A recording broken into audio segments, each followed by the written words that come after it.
Good evening. My name is Ronnie Garcia, pastor here at Trinity Church. Thank you so much for clicking in. Tonight is the night in which we remember the moment in history when Jesus of Nazareth hung on a cross. Now, presumably, he was innocent. And this is a curious thing, right? What did Jesus of Nazareth, one of the most famously compassionate figures of all history, do to earn capital punishment at the hands of the Roman Empire?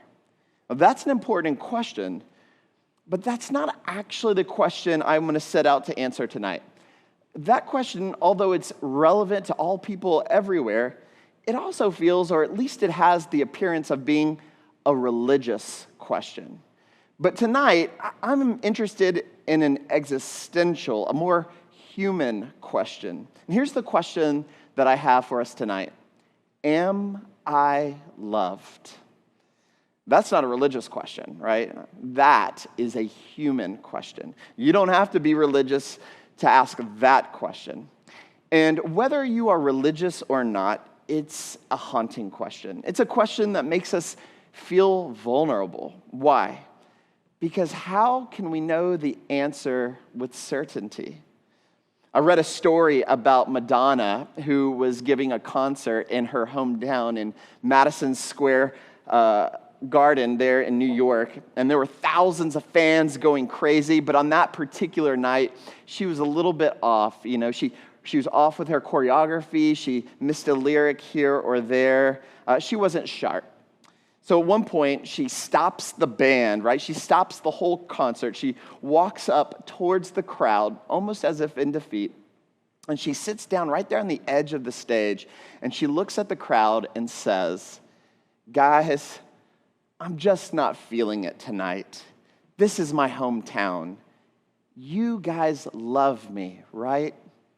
You guys love me, right?" I love that Madonna asked that question. I mean, this is Madonna, a cultural icon, and she's asking the question, am I loved?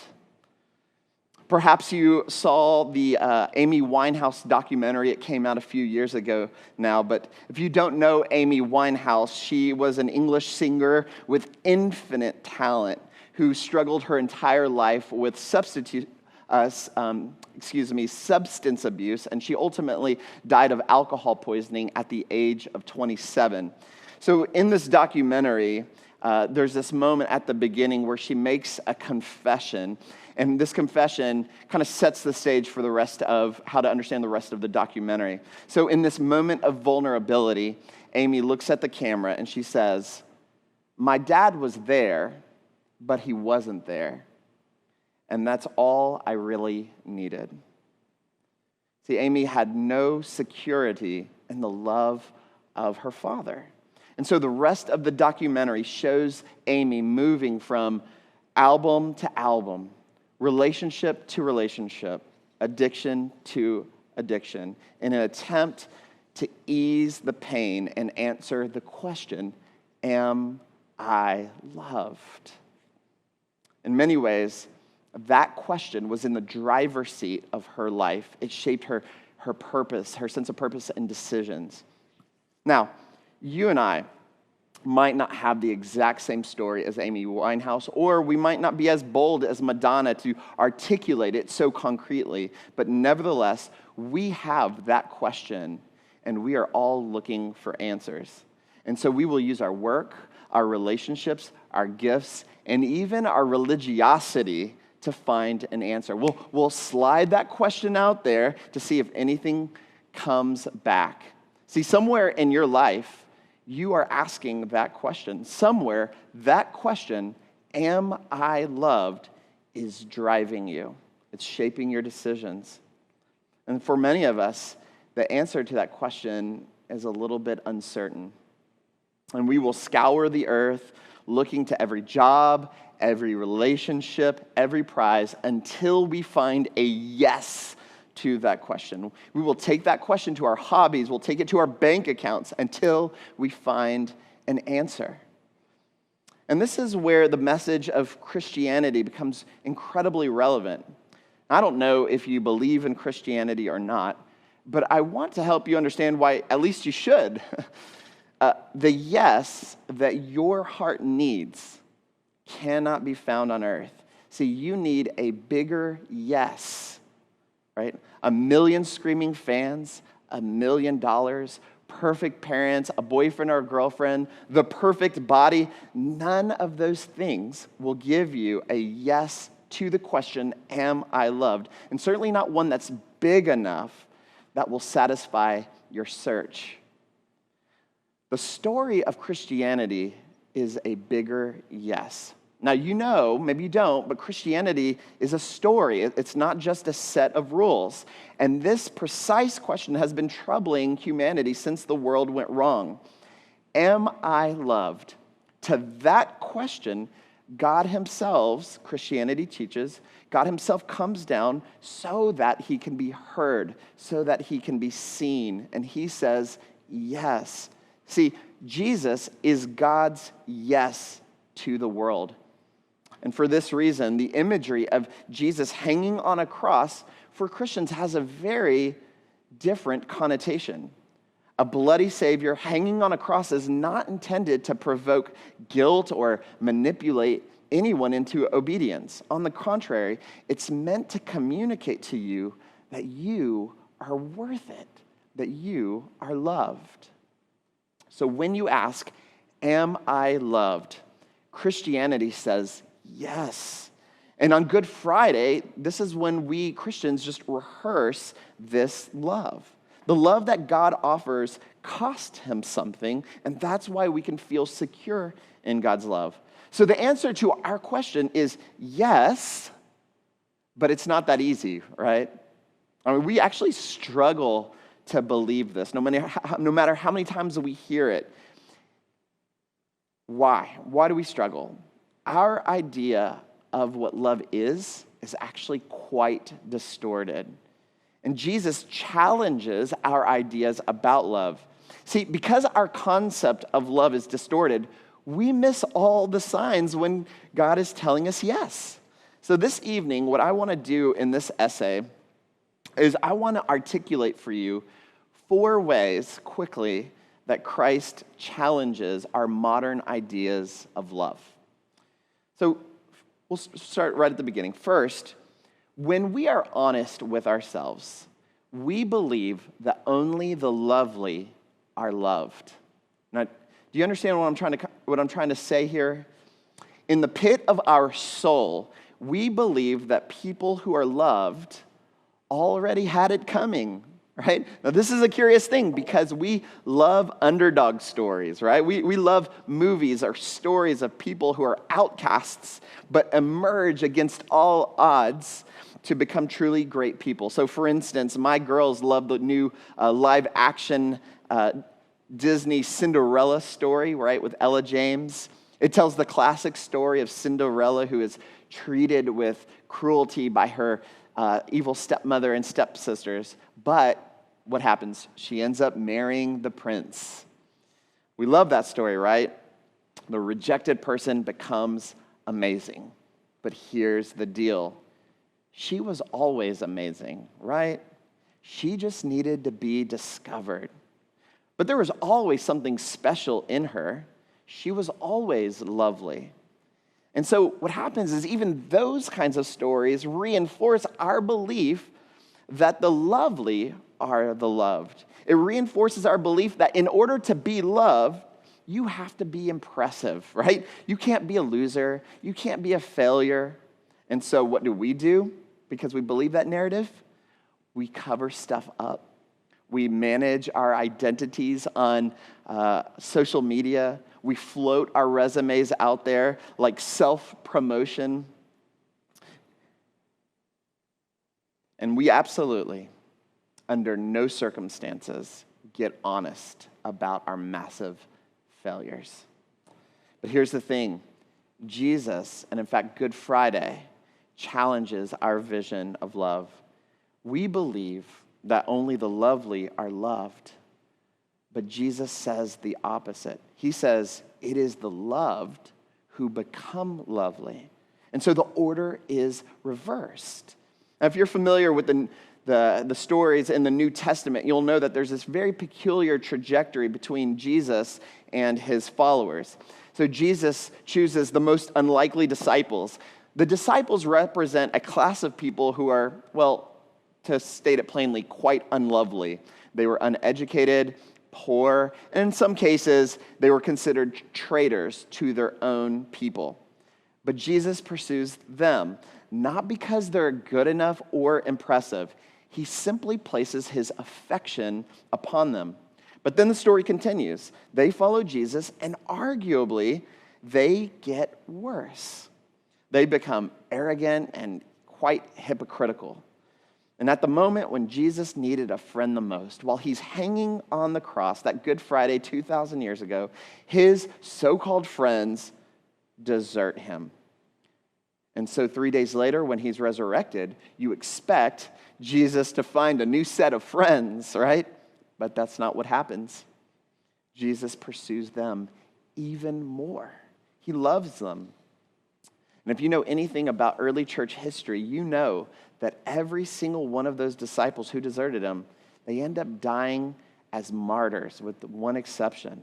That is to say, the disciples were completely transformed by Jesus' love, from cowards to brave people. Now, Jesus did not love the disciples because they were lovely. Rather, he loved them first, and that love transformed them. It made them lovely. See, Jesus came to fix what is broken. See, broken things don't fix themselves. God does the work. And that's how it works for us. And that is actually the message of Good Friday. It's not that we clean ourselves up so that God loves us. Rather, the cross is a seal of God's love through Christ, which shows that we are totally and utterly loved. And being loved first, we then become lovely. And this is an absolute affront to the quid pro quo version of love that shapes our current ideas about love. But let's move on. There's a second way that Jesus challenges our notions of love. When we think of definitions of real love, we often think about emotions, desires, and actions all lining up, of course, and then being placed on another person. The problem, of course, is that there's often a disconnect between our emotions and our actions. So it's often the case that a spouse or a boyfriend or girlfriend will leave their lover with this explanation: I fell out of love. This is a very capricious definition of love. It's the one that is currently operating in our society for sure. It is the most widely practiced. And when relationships get difficult, people bail on each other, and then the haunting question returns: am I loved? So allow me to articulate the main difficulty with this. And it's this: you can never be perfectly sure that someone truly loves you until you disappoint them or fail them. And then you see how they respond. Mark Twain, he's always so interesting. He once wrote the following. He says, "No man or woman knows what true love is until they've been married for 25 years. Why? Because in 25 years, you have plenty of time to radically disappoint another person and see if they stick with you." That interesting line is actually related to the model of love that we see in Christ, which is this: that real love is the continued embrace in the face of disappointment and failure. And this is why the Christian version of love is so unique. And let me see if I can't quickly make the case for you. Again, I don't know if you believe in God or not, but Christianity proposes that there's just one God and that he is omniscient. God knows all things. God sees all things. God sees your deepest failure. He knows your deepest shame. He knows the lies that you tell yourself to make yourself look better. He knows the things that you do with your body in order to make yourself more lovable. He knows your betrayal of others when it helped you to advance your career, even at the expense of others. He knows your sharp anger that you use against people when they're getting too close to seeing the real you. He knows what you do when no one else sees. He knows that you have radically disappointed him, and he knows that you will radically disappoint him in the future. And here's the thing. He knows, he pursues, and he loves. He doesn't give up, see? Christ knew who he was dying for. And so then when you see these images of Jesus hanging on the cross, I don't want you to think that he was being naive. He knows. See, Jesus did not die for you because you were good enough. He died for you because you were not good enough. And so the cross is evidence of God's continued embrace in the face of radical disappointment and radical failure. We ask, am I loved? And the cross offers a bigger yes to that question. Continued embrace in the face of disappointment. Now, here's a third challenge that Jesus offers to our ideas and concepts of love. So our society, our culture advances the idea that love is blind, right? That love ignores past hurts. Now, to be sure, infatuation is indeed blind. I mean, how many relationships have you seen that are clearly dysfunctional and even alarming, but a couple perhaps can't even see it between them? Well, that's not the kind of love that Christ has on offer. That kind of love is not big enough to satisfy our need to be loved. How come? Because love is not blind. Love sees and love deals. If you have ever said to someone, listen, if you love me, you will leave me alone about this, then you're not actually asking that person to love you. In the words of the great thinker G.K. Chesterton, he says, love is not blind. That's the last thing that it is. Love is bound. And the more it is bound, the less it is blind. It is both brutally honest and fiercely committed to restoring what is broken. C.S. Lewis, you may have heard of him, English writer and thinker. He writes a series of children's books called The Chronicles of Narnia. One of the books in that series is called Prince Caspian. In the book, we're introduced to this small dwarf called Trumpkin. Now, Trumpkin fights on the side of the good guys, right? He is Narnian, but he has actually never seen the great lion Aslan. And so he's actually famous for saying, who believes in Aslan nowadays? See, Aslan is the supposed ruler of Narnia. So Trumpkin, in this book, his character is understood as being, he's understood by his doubt. He's a skeptic, right? So the story continues, and towards the very end of the book, the two meet. And so Aslan says, where is this little dwarf who does not believe in lions? And Trumpkin, of course, comes forward. He's wearing his battle armor, and his knees are shaking. He is convinced that he is about to die and be eaten by the greatest beast in the world. And immediately, Aslan pounces on Trumpkin like a cat on its prey, and then the lion picks up Trumpkin up in his mouth like a mother cat carrying its kitten, and Aslan flings him up in the air, catches him with his massive paws, sets him up straight, dusts him off, and he says, now, shall we be friends? And I love that story. See, because Aslan first exposes Trumpkin, and then he restores him. See, real love does not brush past failures under the rug. It deals with them in the context of deeper and more intimate restoration. See, we're all asking the question, am I loved? And God says, yes. But what he does is he makes us gaze upon a cross where Jesus, the Son of God, is hanging. See, when God says yes, it is true and it is real. And the cross affirms that God's love is true precisely because it is costly, right? It shows that the relationship of love deals honestly. This is not cheap love, it's real. True love sees. God knew the costs, and he indeed paid the ultimate cost. And so we're forced to look upon that cross, and the blood and nails demonstrate the seriousness of God's commitment.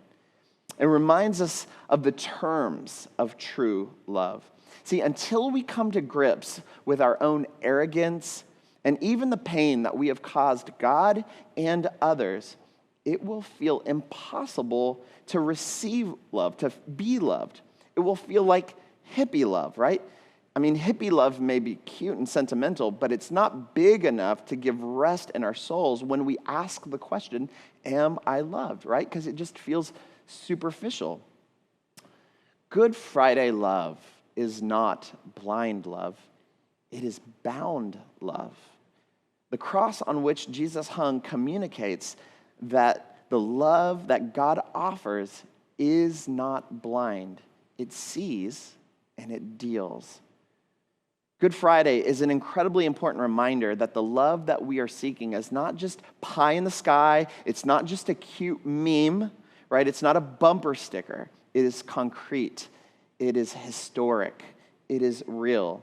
And precisely because it is real, it calls us to deal. This, of course, is in stark contrast to modern notions of love that are imagined like radio waves that are going out with nothing in return.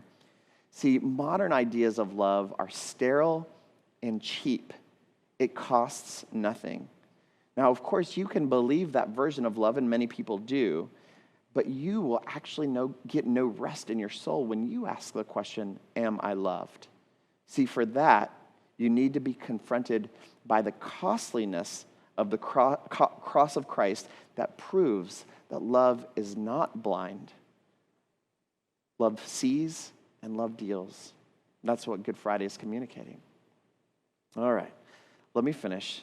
Allow me to offer one more way that Christ challenges our sort of our society's concept and definition of love. We all ask, am I loved?